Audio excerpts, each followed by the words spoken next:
I've been writing a bunch about AI safety recently, just because it's been in the news so much with the Anthropic, OpenAI, the Pope, even you know, writing about it. I've laid down recently systematically why I think decentralized AI is the best route toward a sort of beneficial and safe AI future. What I want to talk about now is a little different. I want to surface an idea from a colleague, Trevor Bouteau, who has been circulating a draft he calls the explosion afraid of itself, right? And what Trevor is talking about is why he thinks certain kinds of self-improving AIs should automatically be conservative about, rewriting themselves too wildly and too crazily. And his ideas are interesting in themselves. I've also tried to extend them in a certain way to explain how they would apply to a broader class of AI algorithms than what he was looking at, right? So Trevor, he started out thinking about active inference, so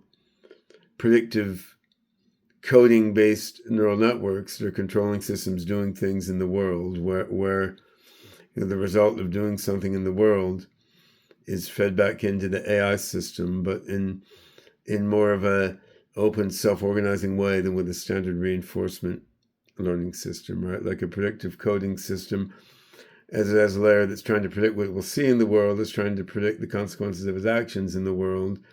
And then it has layers that are trying to predict what those output layers do, and layers that are trying to predict what those other layers do. And through this self-organization of prediction, it's sort of shapes its own model of the world through taking actions based on its inferences about the world. And, technically the sorts of predictive coding systems Trevor is working with sort of derived from the Carl Friston tradition. Like, it's all about free energy. So you're looking at agents that have a generative model of the world. They're choosing actions by minimizing the expected free energy, and the expected free energy decomposes into like a risk term that measures how far the predicted outcomes from your action are going to diverge from the desired actions.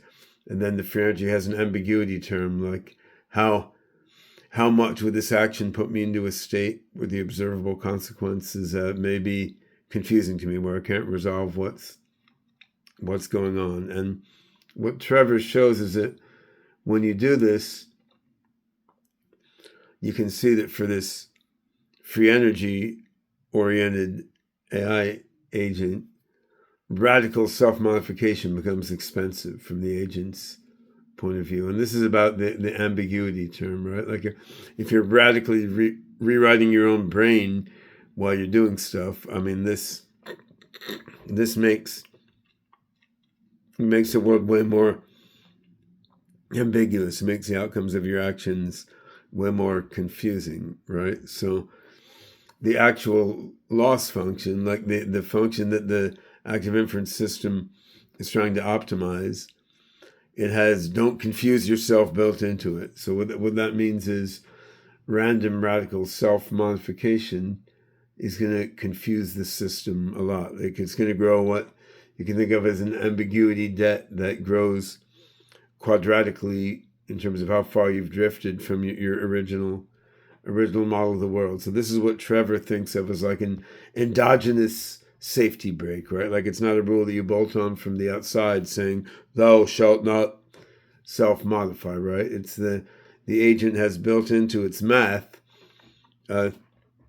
hopefully well-calibrated fear of becoming something it can no longer predict or anticipate. Like, the explosion is afraid of itself. Now, you have these two terms here, right?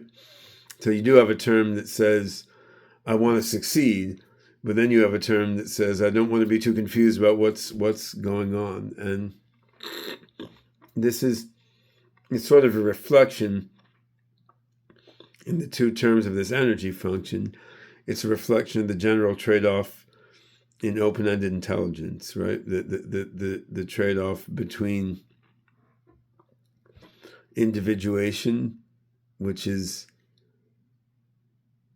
maintaining your own self, part of which is achieving the goals that you want to achieve as part of being who you are, and then self-transcendence, which is maybe going into some wild new domain beyond everything you've known, right? Like, so if you have an active inference system with very ambitious goals, it's going to be trying very hard to achieve these goals, and this will require it to balance off maintaining who it is with leaping into the unknown, which may be important because the goals are so hard.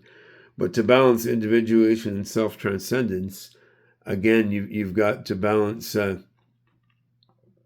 making things so confusing that you won't be able to maintain your boundaries anymore, right? So the ambiguity minimization is going to hold back the crazy quest for self-transcendence a bit, right? And I don't fully buy the free energy formulation. I think it's interesting. It's part of the story, and my own incursions into predictive coding have been a little more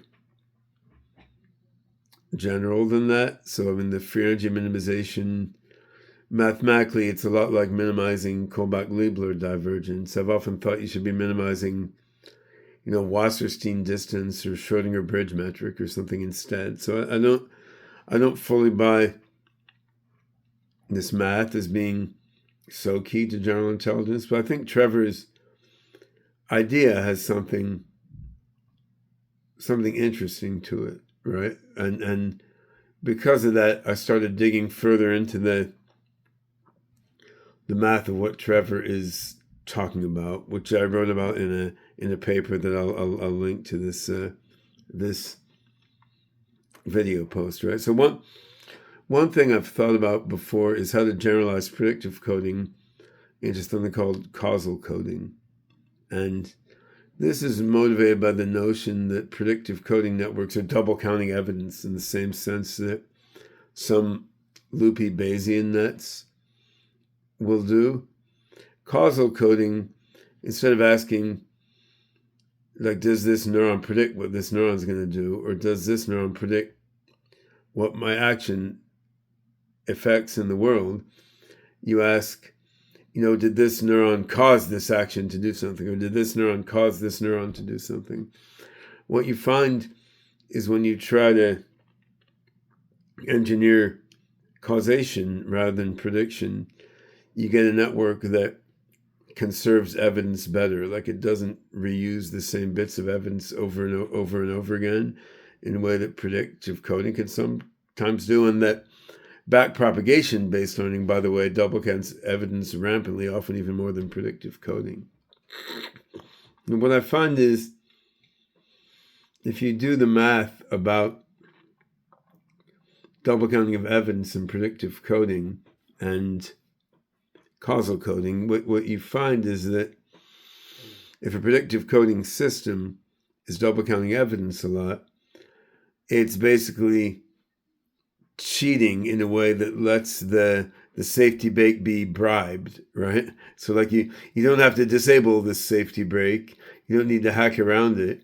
You just need to sort of trick the safety brake by having it misestimate the probabilities underlying its ambiguity estimate, right? And so if you're double counting evidence inside your predictive coding network, because that's what vanilla predictive coding does, then you're controlling the weighting of different signals coming into the ambiguity measure, which is serving as your safety brake.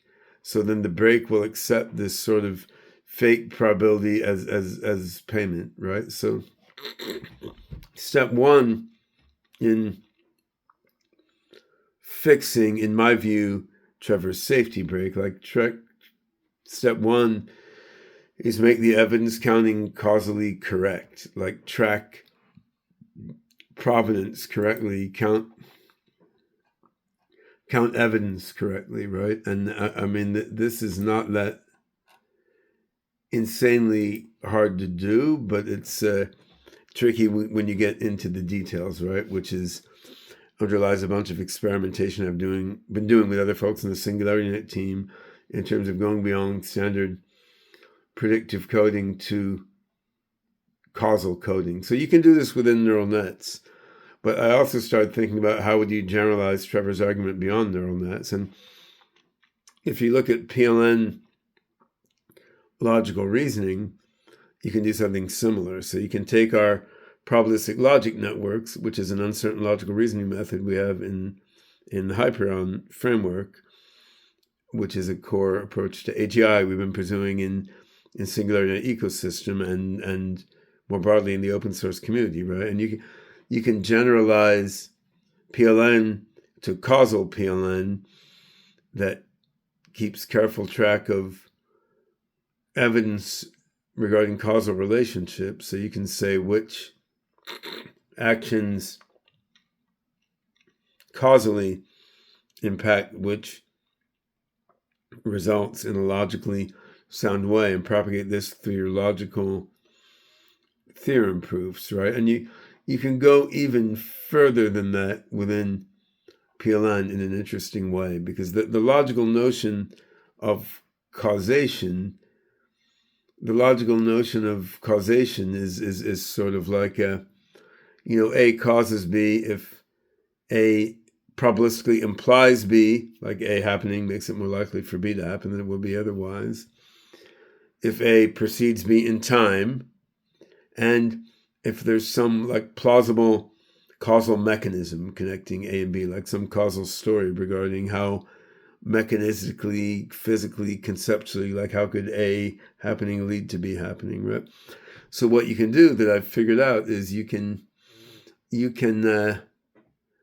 model logically what it means for there to be a plausible causal mechanism connecting A and B. And you can do this using PLN's probabilistic logic and using the hyperseed conceptual ontology that I posted some time ago.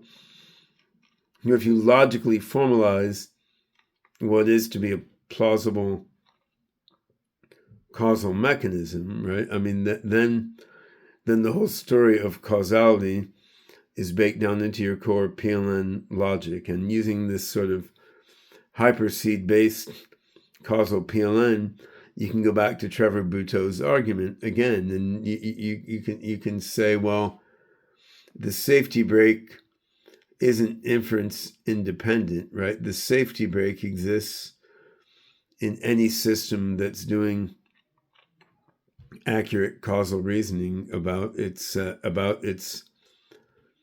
outcomes, because if a system is based on doing accurate causal reasoning about its outcomes, then it's going to prioritize being in situations where it can continue to do accurate causal reasoning about its outcomes, which means that creating too much craziness or confusion, ambiguity environment is going to be bad and going to be something that it doesn't want to do, right? So I think Buteau's insight is quite interesting. Like if you have a system that is choosing what to do by predictively modeling the consequences of its outcomes and causally modeling the consequences of its outcomes, I mean, then it's going to intrinsically resist like radical random self-modification, excessively crazy self-modification, because this is going to break its ability